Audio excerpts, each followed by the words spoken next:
blockchain really provides the capability for even us on the continent, not only to be part of projects that are on the continent equally as everyone else, but also projects of the continent. We don't necessarily have to copy and paste what we are seeing within Western markets and implement it within the continent, but let us use what we have, which actually has the potential for more capabilities, and start building on the foundation of that. So we really need a patient capital. We need diverse capital that is tailored for the continent. There are so many entrepreneurs that don't have that access to capital simply because they're not working or solving a problem in the ideal vertical, although they've got the ambition and they've got the capacity to actually succeed.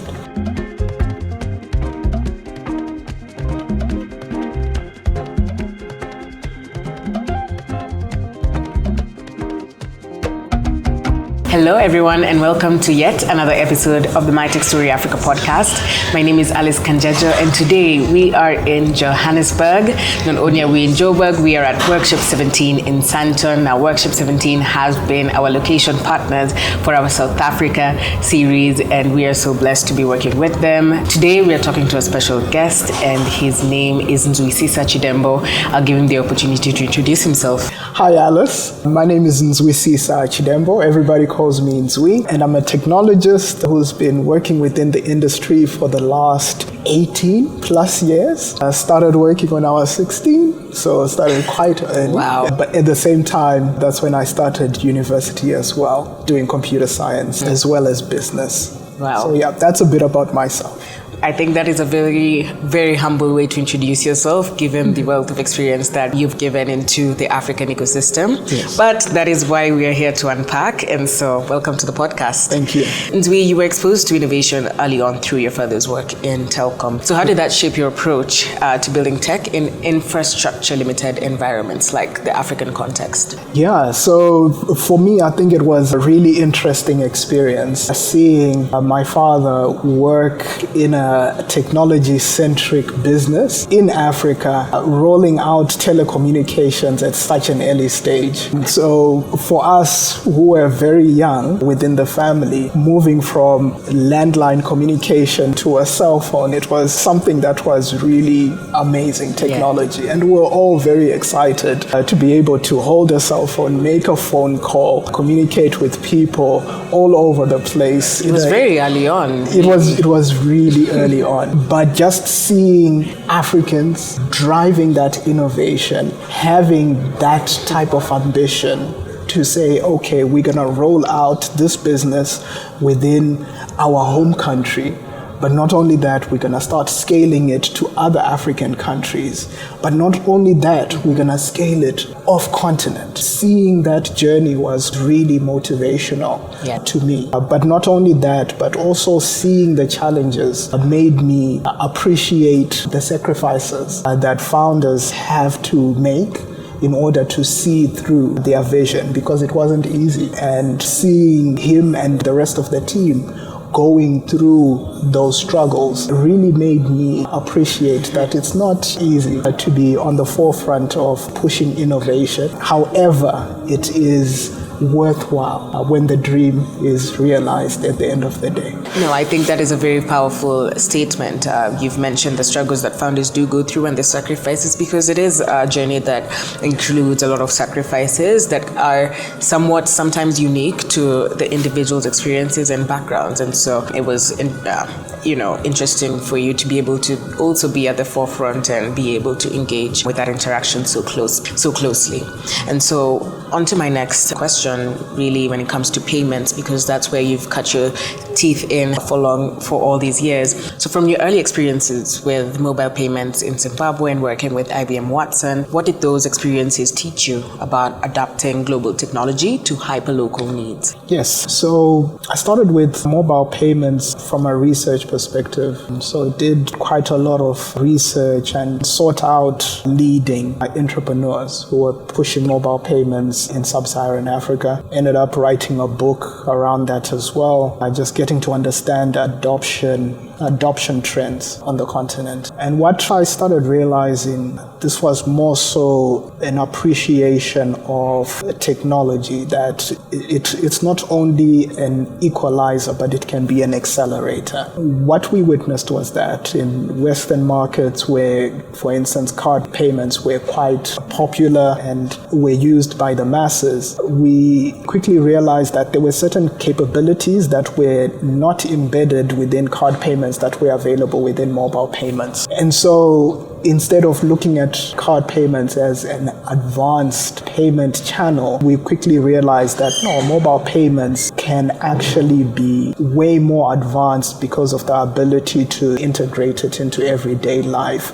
for the local masses. So just getting to realize that no, we don't necessarily have to copy and paste what we are seeing within Western markets and implement it within the continent, but let us use what we have, which actually has the potential for more capabilities in the near future, and start building on the foundation of that. So for instance, when I was working in Zimbabwe on one of my businesses, we rolled out an e-commerce store, and instead of leveraging card payments or cash payments on delivery, we decided to start making use of mobile payments. That was EcoCash back then, where we were more so a partner with Econet, and we were leveraging the other services, but we said let's try this use case. Roll out an e-commerce store, start comparing the performance with our brick and mortar stores,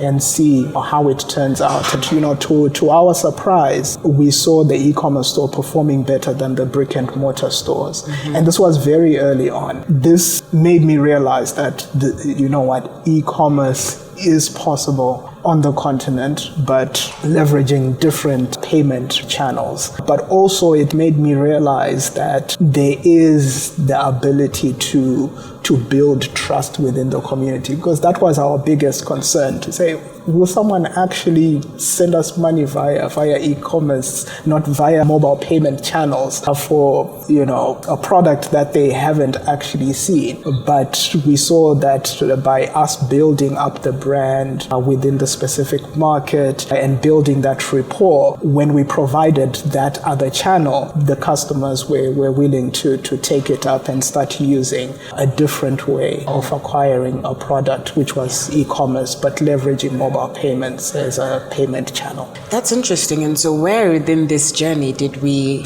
get into exploring digital payments in terms of digital assets? Yes. So one of the things that I quickly started realizing was more so the fact that even with mobile payments, there were still some frictions, especially when one started to think about moving money from one market to another, cross-border payments. And I began going through this journey of just trying to discover how others solving that specific challenge of friction when it comes to payments. Yes, mobile payments had pushed the narrative of the masses really getting involved within the economy, but there was still quite a lot of friction of, for instance, if someone on the continent wanted to move money outside of the continent, it was extremely difficult compared to someone who's off continent moving money into the continent. It was much simpler.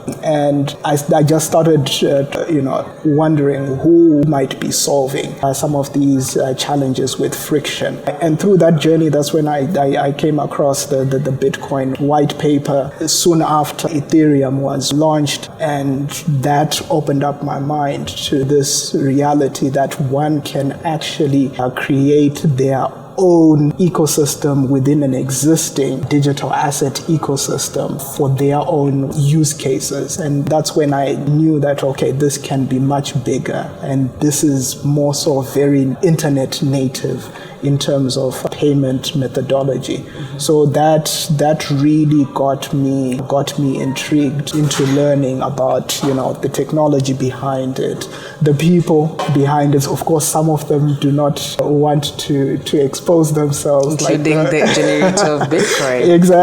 Exactly. But getting to know and being involved in the ecosystem. So I went through the entire journey of, learning how to write smart contracts, doing mining, both physical and in the cloud. Just really getting to know the ecosystem. I understand when it feels like a Pandora's box that you unravel, because I remember for me, I spent 4 years working for a blockchain-enabled organization. We were doing cross-border payments by leveraging stable coins. Amazing. But then part of the job was having to learn about what crypto is and, learning about smart contracts and the likes. And so once you start getting into it, you can find yourself going deep enough to start your own product, as you have with RiskBloq. And before I get into that product, you talked about the Bitcoin white paper. Yeah. And so for those who are listening and maybe don't know what that is, could you give a bit of context?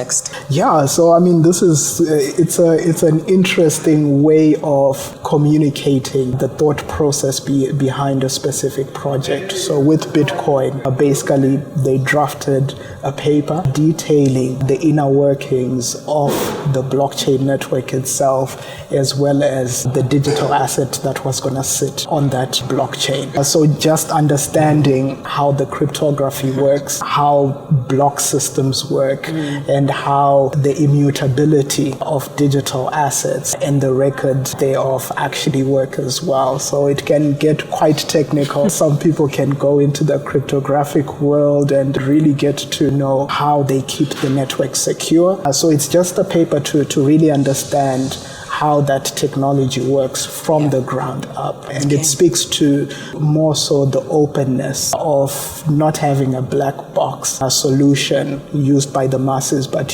having a solution that is understood by the masses, but not owned by a specific individual. Yes. And many other projects within the blockchain space have taken up that same more so methodology of sharing how their solution works with everyone in the community. Okay. Well, I want us to get a bit more into RiskBloq, which is tackling digital asset risk viability for institutional investors. And so what makes blockchain uniquely suited or not suited for building trust in financial products in markets where regulatory clarity especially and data transparency are still evolving? I think you touched a lot of different things there, from regulation to transparency to a blockchain itself, as well as RiskBloq, what we are doing at RiskBloq. So maybe I can start off with RiskBloq. What we are doing, or the problem that we're trying to solve, is to build tools that assist professional investors in understanding the risk posture of a digital asset at any given moment. Why this is important is simply because since the advent of Bitcoin up until now, the number of digital assets that within the ecosystem has grown exponentially. And we find a space whereby there are trust issues. And that is definitely something that has become quite a challenge, because many have jumped on the bandwagon seeking a quick buck, rolling out different digital assets and different solutions that really have no use case behind them or any credibility behind them. But then one should not be taken away from the fact that there is still value in the technology underlining that, and they are very legitimate use cases that will be the foundation of our future financial systems. And so we saw a need to create a bridge for professional investors who need certain governance processes to be in place for them to actually have exposure towards digital assets and start building such tooling targeted for them, tooling that will integrate into their everyday world. And so that's how we started the journey of building RiskBloq and trying to bridge that specific gap. Amazing. And so still back into the question, why would you say blockchain is better suited to be the solution provider for these financial payment solutions that we're seeking? Yeah, exactly. So I think one of the amazing things about blockchain technology, and one of the things that I started realizing very early on when I started exploring this space, was that, we saw the advent of the internet and the information age. But from that advent, we never really saw a native internet payment methodology that would flow efficiently as the information flows on the internet. There was quite a lot of friction when it comes to working within the digital space and then trying to integrate the traditional payment methodologies into this digital space. We would see scenarios whereby one could immediately get a product delivered via their email or whatever it is. But then on the payment side, you end up having quite a lot of friction when it comes to settlements and the like. Yes. And when you really look at the timeline, you end up seeing that, you know what, yes, the settlement says that payment has been done, but it actually might take 2 days for the entire process to be completed. And so when we saw, blockchain coming in, we saw now that capability whereby the product can be delivered and the payment channel can actually match the speed at which the product is actually delivered. Yeah. And that by itself made it now possible for one to be able to build different products and offer different products, but not only in a fractionalized manner, but truly in a global manner. Right, where we now see solutions whereby anyone in the world can truly have part ownership in a project that's taking place anywhere and not have an intermediary to govern them and to tell them not to do certain things or that they can't have access to this opportunity. So blockchain really provides the capability for even us on the continent not only to be part of projects that are on the continent equally as everyone else, but also projects of the continent equally with everyone else on the globe. How would you say that your platform enriches on-chain data with off-chain sources to assess risk exposure, and what impact has this had on investment decisions? Yes, so how we actually got to that approach was going through a process of really speaking to professional investors that had exposure in digital assets across the world and getting to understand what their pain points were, how they were getting data to actually make decisions, and where they saw the gaps were. And what we began learning was that there were fragmented data sources that they were making use of. Some data sources they didn't actually have access to at all. And so we embarked on this journey of basically starting to integrate all those different data sets together. On-chain, meaning the data sources that sit on the blockchain that are available. Sometimes one would have to decipher them and actually make them palatable for a professional investor to be able to digest, but as well as off-chain data. Now, this is data that was sitting, for instance, in proprietary databases or publicly available databases that would then bring in and present within the context of that specific digital asset, or within the context of a professional investor's portfolio, or within the context of a to-be or envisioned portfolio for a professional investor to be able to see the dynamics at play as they manage their capital. Okay, well, I think that's given us a bit of insight into blockchain technology and its impact and how RiskBloq is also contributing to that ecosystem. I want us to get back now into just financial infrastructure on a general basis. What are some of the Western assumptions, which I think you touched on, but we can touch on once again, about payments that simply don't hold up in mobile-first, cash-heavy African markets?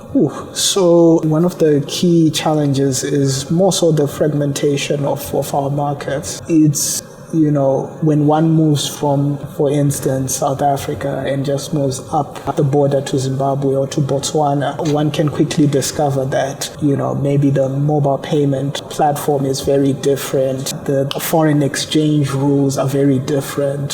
So there can be quite a lot of friction when someone from the West is coming and they're trying to build a solution and they say, oh no, I'm just going to build it across the entire continent. Yeah, across the entire continent, it's going to be pretty much the same, but then you quickly start realizing that there are quite some hurdles when one just is moving from one market to another market to another market, which brings about unique challenges for the continent. I agree.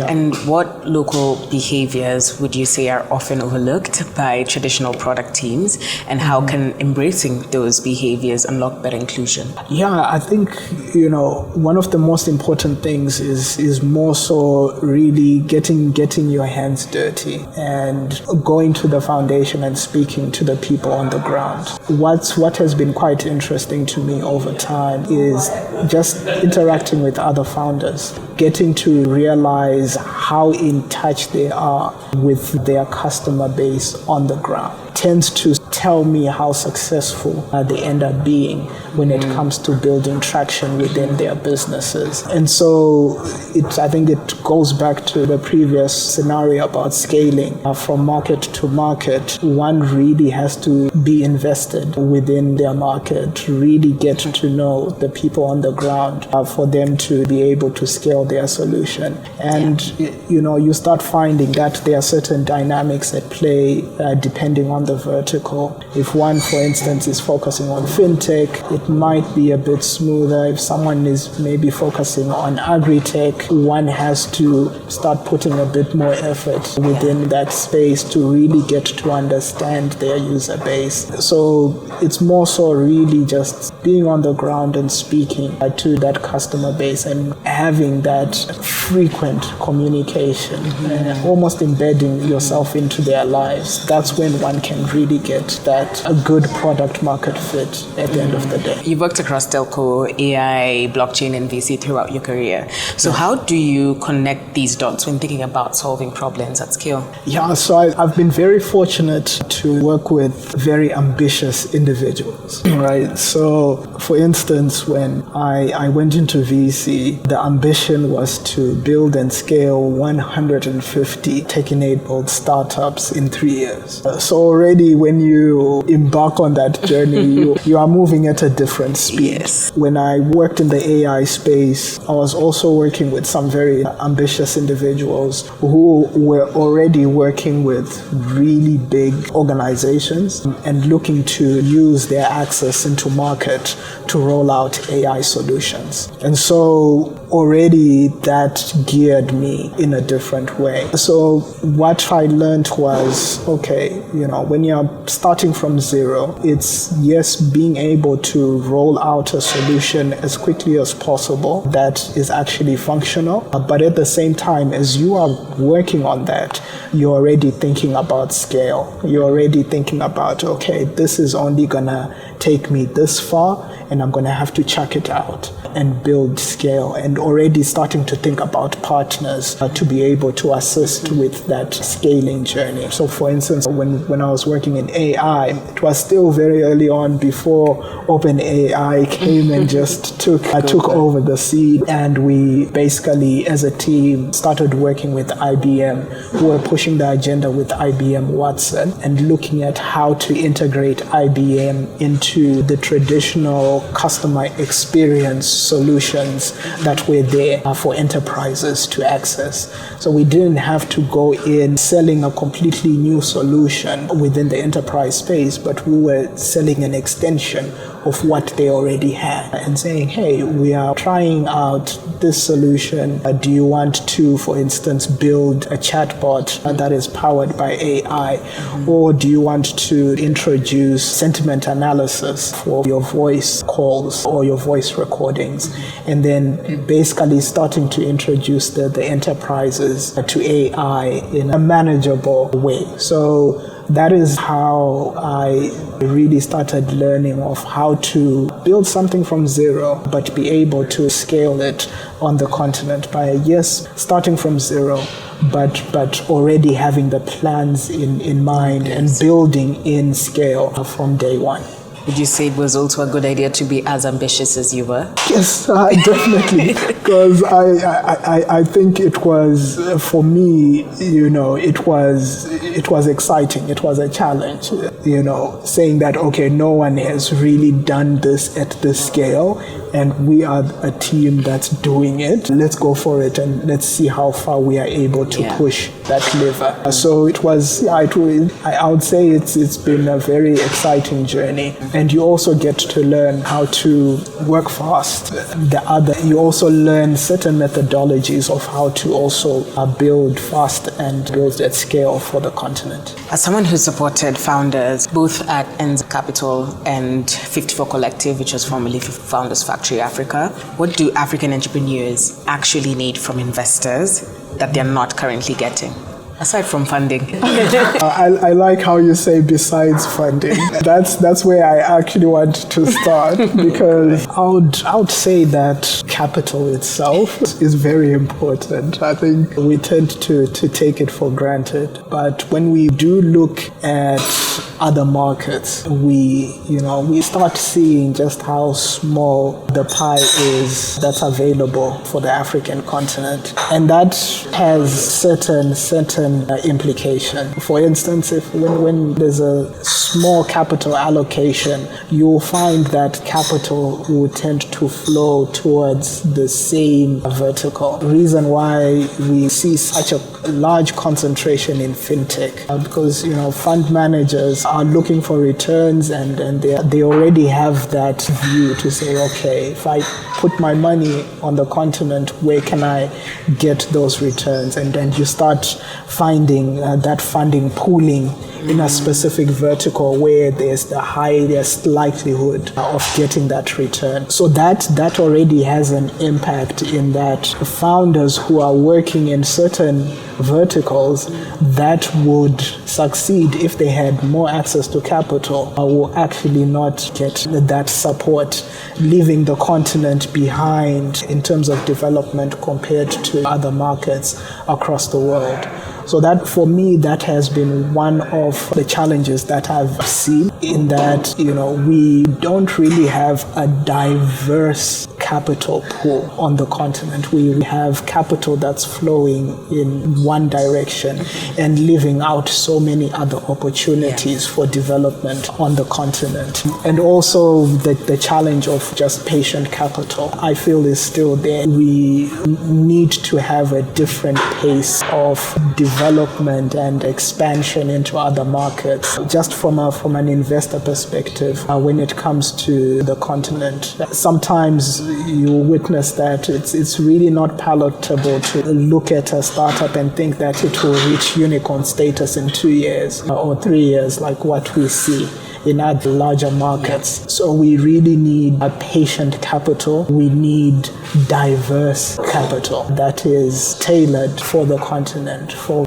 so many other verticals that can really have an impact by providing jobs and providing that ability for the continent to end up being quite diverse in terms of the economy itself. So there's still quite a lot that has to be done from that perspective. There are so many entrepreneurs that don't have that access to capital simply because they're not working or solving a problem in the ideal vertical, although they've got the ambition and they've got the capacity to actually succeed. I like how you've described it, patient capital, because a lot of people, when they get funding from especially VC, and this is also an expectation that was coming from investors, to scale at the same speed that, in the Western markets that they're expected to, comparing the Y Combinators to the people that we have here. Patient capital, I think, is the best way to describe what we need to grow in the African context once we do receive the capital, because it's one thing to receive it, it's one thing to follow, another thing to follow through. But diverse capital is incredibly important, because we end up being a one horse, one trick pony, and it's not a silver bullet that's going to save the continent. We really need to exploit all the different opportunities that come our way. I agree. Let's talk about scaling with community. Yes. You've said that Africa might be the best place to get it right and have opportunities in.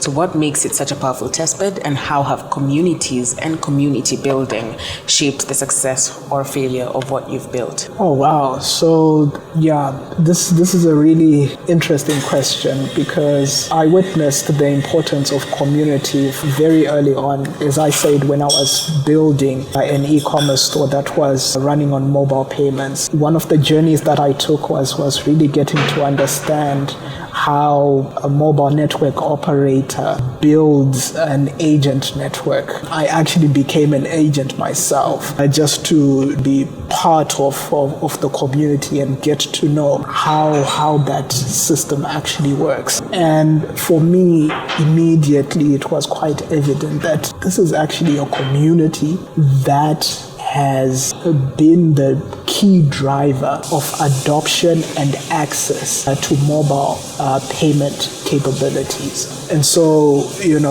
where I was operating in Zimbabwe, we got to a point where about 95% of the GDP was going through mobile payments for that specific market. And it was on the support of an agent network of, individuals at the corner store providing these services, but really digitizing an entire economy and bringing it to such a level of financial inclusion that I think people 10, 20 years ago would have been, that's not possible for the market. And so I quickly started realizing that communities are quite crucial. And I've also witnessed the importance of communities when rolling out, for instance, agri-tech specific solutions. Yes. And seeing that approaching an individual might not get the right traction that you need for your product, but embedding yourself within existing communities and digitizing those communities, you quickly realize that there's a much, much bigger potential for adoption and for scale as you use community. So I've started to realize that, the definition maybe of community that we see in the Western world, where one has to build a community from the ground up, might not necessarily be the same as on the continent. One would have to embed themselves in existing communities and leverage those communities and digitize those communities to actually scale their products. Okay, and I think my last question for you then is, how do you ensure that scaling then doesn't come at the expense of local nuance or community ownership? My view is, I don't think for certain scenarios you cannot scale without keeping that local nuance. As I mentioned prior, it's very difficult to almost copy-paste solution from one market to another market because of the nuances, especially here on the continent. So one has to copy, edit, and then paste into the new market, taking into consideration the nuances that exist within that market, making those local nuances always relevant as someone is looking to scale their solution, especially on the continent. All right. Thank you so much. Maybe you can tell our audience where they can find you or any of your products that you want them to tap into. Awesome. So you can find me on LinkedIn, of course. My name is Nzwisisa. And if you are looking to discover more about digital assets, you can go to riskblock.com. That's riskblock with a Q.com. Thank you so much. And thank you, Alice. Yes, if you've tuned in this long, make sure that you subscribed, follow My Tech Story Africa from all the social media platforms, and finally check out our website, mtsafrica.co, and I shall see you in the next one. Bye.